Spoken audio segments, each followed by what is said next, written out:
দেখা যাচ্ছে যে আমরা কোরআন বুঝি না, কোরআন পড়ি না, আল্লাহর কি আদেশ দিয়েছে সেটা সম্বন্ধে আমরা জানি না, বেদাতের অনুসরণ করি। দোয়ার মধ্যে বেদাত, নামাজের মধ্যে বেদাত, সবখানে বেদাতে ছেয়ে গেছে। আজ থেকে 100 বছর আগে এত শিক্ষিত আছেন না, এত ইসলাম বিরোধী লোক আছেন না, তখন অবদের আমল থেকে যে আসল কথা ইমামরা কইলো হয়নি, এই দেশ এত খারাপ হলো না। মিশে কয় যে পরিবেশ নেই, কিচ্ছু মিথ্যা কথা। আল্লাহর কি আদেশ দিয়েছে সেটা সম্বন্ধে আমরা জানি না এবং বেদাতের অনুসরণ করি। বেদাতে ছেয়ে গেছে এই দেশ। দোয়ার মধ্যে বেদাত, নামাজের মধ্যে বেদাত, সবখানে বেদাতে ছেয়ে গেছে। এগুলো থেকে বের হয়ে আসতে হবে। একটা সুস্থ সমাজ, ইসলামিক সমাজ আমরা চাচ্ছি এই এডুকেশন সিস্টেমের মাধ্যমে। কোরআনের কথা বলতে গেলে কোনো পরিবেশ লাগে না, পরিবেশ যা আছে এটাই বলা যাবে। আমি যদি কোনো দলের বিরুদ্ধে না গালাগালি করি, আমার পরিবেশ খারাপ হবে? কতক্ষণে গা? আচ্ছা ভাই, বিশাতুর গাছ চেনেন? এই বাংলাদেশে যতগুলা গাছ আছে, সমস্ত গাছের পাতা যদি আপনার মাথার থেকে পাওয়া পর্যন্ত মৌত পর্যন্ত খালি ডলে, কোনোদিন জ্বলবি। কিন্তু বিশাতুর পাতা আপনি জানেন না যে এটি আছে, হুট করে হেঁটে যাচ্ছে, পায়ের আনা গোড়ার উপরে আনা ঠেকিছে, 2 ধাপ না যাচ্ছি কেঙ্কা হচ্ছে। কি হয় রে? তো বিশাতু যেরকম জলে না দেখতে পাইলেও জলে, কারণ ওর কাজটাই হলো জ্বলন্তলা। কতক্ষণ সেই কোরআন আমাকে বাড়ির থাকলো, মসজিদের থাকলো, মাদ্রাসার থাকলো, কিছু তো পরিবর্তন আমরা বুঝতে পারছি। হ্যাঁ, হা হা, ইস, এই মাদ্রাসাগুলো 50-60 বছরের এগুলো মাদ্রাসা খারাপ হয়ে আছে রে। হ্যাঁ, ঢিঙ্গতে প্রাইমারি মঞ্জুর হয় আর ইবতেদায়ের মঞ্জুর করার কথা বলে কয় বাজেট খুব কম, বুঝছেন? তাহলে বাজেট যদি কমায়, তুমি যমুনা বেচো, আমরা দলি করে দেবো। কতক্ষণ টাকা যমুনা বেচো? তার মানে ওরা জানে মাদ্রাসা যদি বেশি হয়, হুজুরা যদি বেতন পায়, তাহলে এর কেড়ে সাহস বেড়ে দেবি আর ধর্মের পক্ষে লোক তৈরি হবে, তাহলে আমাকে তো আরো বিপদ। অতএব ধর্মের লোক কম হোক, প্রাইমারির লোক বেশি হোক।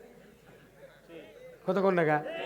এই পিতৃ থেকে উপবৃত্তি দিতে দিতে মায়ের পেট টাইনা বার করে মাদ্রাসা প্রাইমারি দিয়ে পারে, দা উপবৃত্তি নিয়ে দা। কতক্ষণ টাকা? এখন আবার সরকার করছে কি, এই 2টা সন্তান যার হচ্ছে 1 আর 2, তাকে আবার 28,000 টাকা করে দিচ্ছে গর্ভবতী, গর্ভ ভাতা। এ কয়েক বছর আগে আছিল মায়াবরী অবস্টেট খিলা চল্লির জন্য, যাহা সরকার 28,000 টাকা বাজেট করছে, তখন দৈনিক পোয়াতি হচ্ছে। তাহলে সবটা কাজ ইসলামের বিরুদ্ধে যাচ্ছে, কথা ঠিক কিনা? মাদ্রাসার যদি উপবৃত্তি দেওয়া হয়, মঞ্জুরি করা হয়, বেতন দেওয়া হয়, একটা মানুষ প্রাইমারি তার পড়াবে না, তাহলে ওদের মনস্কামনা পূরণ হবে না। তাছাড়া আমরা কোরআনের বক্তৃতা, এটা একটা সার্কুলার, কথা ঠিক কিনা? স্যার, এই কোরআনের যে বক্তৃতা সার্কুলার না, চুরি করবেন না, নামাজ 5 ওয়াক্ত সুদ খাবেন না, এলার সার্কুলার।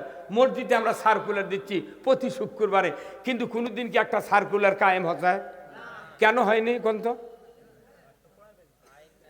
না, যারাই আমরা সার্কুলার দিচ্ছি তার কি হাতত ক্ষমতা নেই? কি নেই? কোন ইমামের হাতের, বক্তার হাতের ক্ষমতা আছে? ভাই, আমরা খালি পাগলের মতো সার্কুলার দিয়েই যাচ্ছি। কিন্তু সংসদে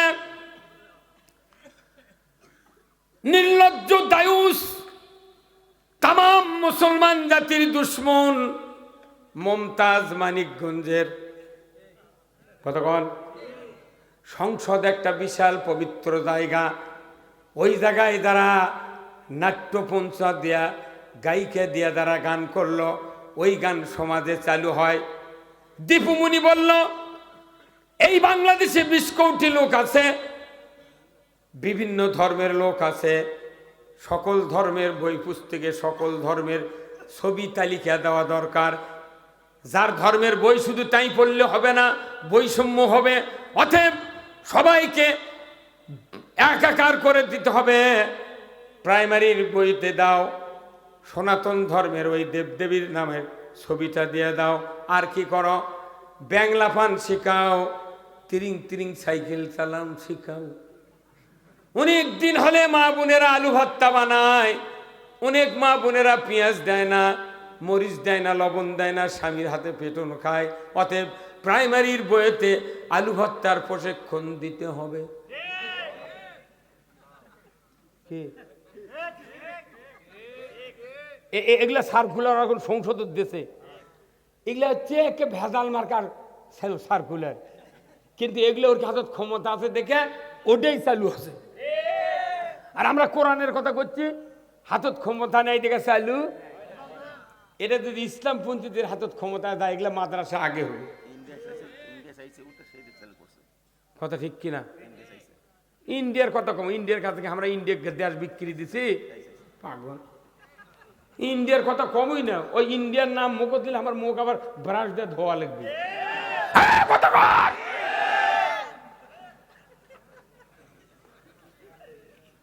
ভাইরা আমার, আজকে জাতির দুর্ভাগ্য, যে দেশে 92% ইমানদার, ওই দেশে 16 বছর আমরা মাহফিল করেছি, অনুমতি না নিয়ে পারিনি।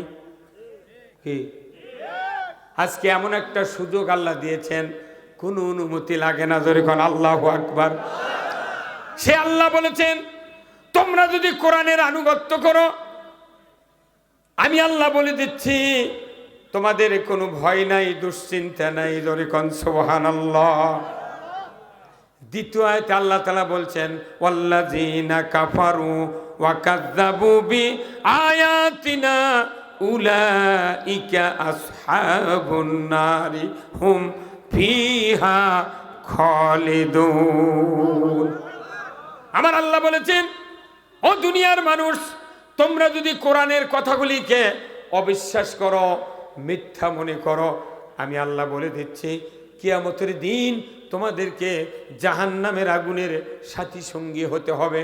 বলুন তো, এই দুটা আয়াত যদি বাংলাদেশের আলেম ওলামা, ইমানদারেরা, সকল শ্রেণীর মানুষেরা যদি এই দুটা আয়াত বুঝাতে পারত, সকল মানুষকে যদি এই আয়াতের ব্যাখ্যা বিশ্লেষণ ভাবার্থ যদি বুঝাতে পারতাম, আমরা এ দেশে মানুষ কোরআনের জন্য পাগল পারা হয়ে যেত। কিন্তু কোরআনের এই কথা বুঝাতে গেলেই আমাদের ব্রেক ধরা হয়েছে। কথা ঠিক কিনা? ব্রেক ধরা হয়েছে। সবাদ বক্তৃতা করবে আসলে কিছু কিছু নেতা আছে আমার কথা, হুজুর দেখে শুনে কথা কবেন। কে দেখে শুনে মানে? তার মানে কোরআন দেখে দেখে কথা কওয়ার করছে আমার। তখন আমি বলছি, ভাই আমি তাহলে মুখস্থি করে যাচ্ছি, তাহলে তুমি পাশে বসে থেকে দেখে দেখে কয়া দাও, আমি শুনে শুনে কম। বলে পাশে থেকে দেখে উই আর নেই, মানে আমাকে কি পুতুল পাশে পারে কি? ভাই কথা কি? ভাইরা আমার, আজকে বাংলাদেশে 18 কোটি ইমানদার যে দেশে বাস করে, সেই দেশে এখনো যাকাত চালু নাই, সুদ হারাম নাই, পর্দা ফরজ নাই, চুরির হাত কাটার আইন নাই, বাবা গাঁজা খালি 80টা বেত্রাঘাত তাও চালু নাই। মসজিদে জুতা চুরি হয়, মসজিদে জুতা চুরি হবি না কে? ইমাম যদি চুরি হয় ফলে যায়, জুতা তো চুরি হওয়া লাগবে। ওই কাফিলের দিন সরকার ঢাকাত কছে শেখ হাসিনা জান্নাতি,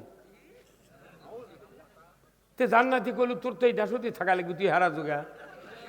কথা ওগুলা তেলবাজি।